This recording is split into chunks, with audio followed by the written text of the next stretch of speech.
Hi, I'm Jack Dunkle, and I'd like to tell you a little bit about the research that happens in my group at the University of Alabama, and specifically our work on RNA-protein interactions in health and disease. There's three major types of RNA in a cell.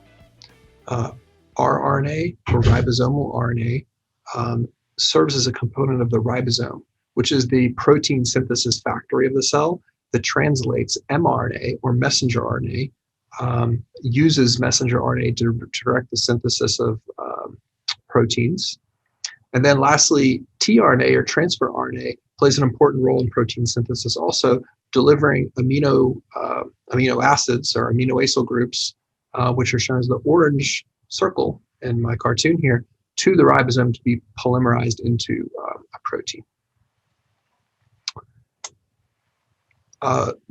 For rRNA and tRNA, it must be modified to carry out its functions in the cell. And that means that other than the nucleotide group, other than the standard nucleotide groups we think of, A, C, G, and U, that once those are, once RNA polymerase polymerizes those units into whatever the sequence of an rRNA or tRNA it is, there's additional modifications that occur, and those can be the addition of methylations, the conversion of uridine into pseudouridine, threonylation, other thiolation, other types of modifications that expand the chemical repertoire of the RNA.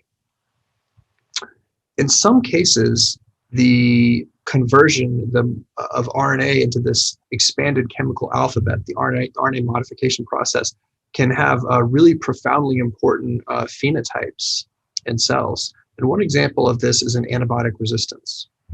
So multiple chemically distinct types of antibiotics bind to the bacterial ribosome and inhibit protein synthesis as their mechanism of action. I've shown two here, erythromycin in green and clindamycin in purple. Both of these molecules bind adjacent to a specific nucleotide in ribosomal RNA, specifically adenosine 2058. And you can see even a hydrogen bond here forming between a carbohydrate group on erythromycin and adenosine 2058. However, bacteria can become resistant to both of these classes of antibiotics, a multi-drug resistance phenotype, by expressing a methyltransferase that puts a single or dimethyl group on adenosine 2058. So you can see here a little cartoon of our adenosine group, the S-adenosylmethionine or SAM cofactor, and then basically this methyl group, the enzyme takes this methyl group as part of the sulfonium and places it on the adenosine 2058. What happens then is that this small chemical change is enough to sterically block the antibiotics from binding to ribosomal RNA, and therefore bacterial cells that have the gene that does this methylation and the corresponding protein, of course, are resistant to macrolide and glucosamide antibiotics. The protein that does this chemistry is called the erythromycin resistance methyltransferase protein. And there's an image of it on the bottom of my slide here in a 3D structure. And then above it is a secondary structure diagram. And we're really interested in how the structure of this protein allows it to carry out its function in RNA methylation and antibiotic resistance. A second project in my group is studying a specific CRISPR system called CRISPR-Cas10. What is CRISPR? Well, in this figure here, what you see is a bacteriophage, which is a virus that attacks bacteria, injecting its nucleic acid into this bacterial cell here.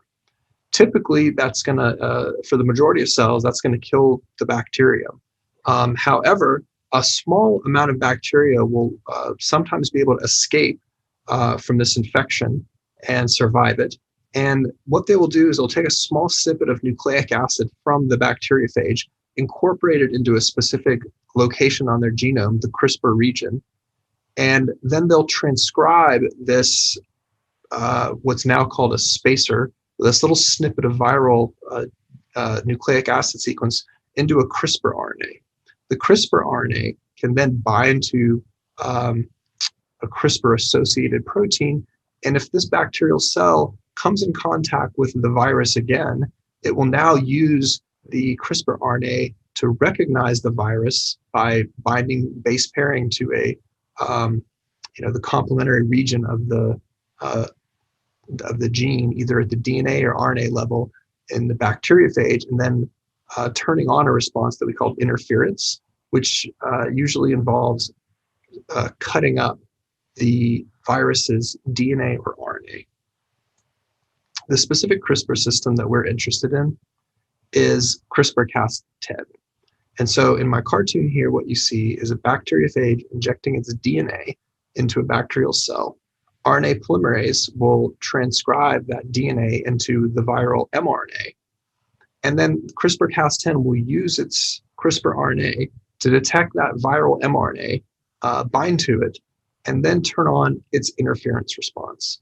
For CRISPR-Cas10, the interference response involves polymerizing ATP into a signaling molecule called cyclic oligoadenylates, or COAs. And the COAs then bind to an RNase enzyme named CSM6. And once activated by the COAs, CSM6 will destroy all RNA in the cell, blocking that cell from serving as a cell that's able to replicate the virus, allowing the virus to then multiply and infect other cells. Specifically, we're very interested in the structure of Cas10 CSM. It's a multi-subunit CRISPR system, multi-protein CRISPR system. So you can see the Cas10 protein here in orange. There's a CSM4 protein, a CSM3 protein, a CSM2 protein, and a CSM5 protein. So we have 5 distinct polypeptides that are all part of this complex, plus the CRISPR RNA. And what we're interested in is this structure I've shown you is from the S. thermophilus CRISPR-Cas10 system, and the bacterium that we're most interested in is the S. epidermidis Cas10 CSM system, which is part of the human skin microbiome.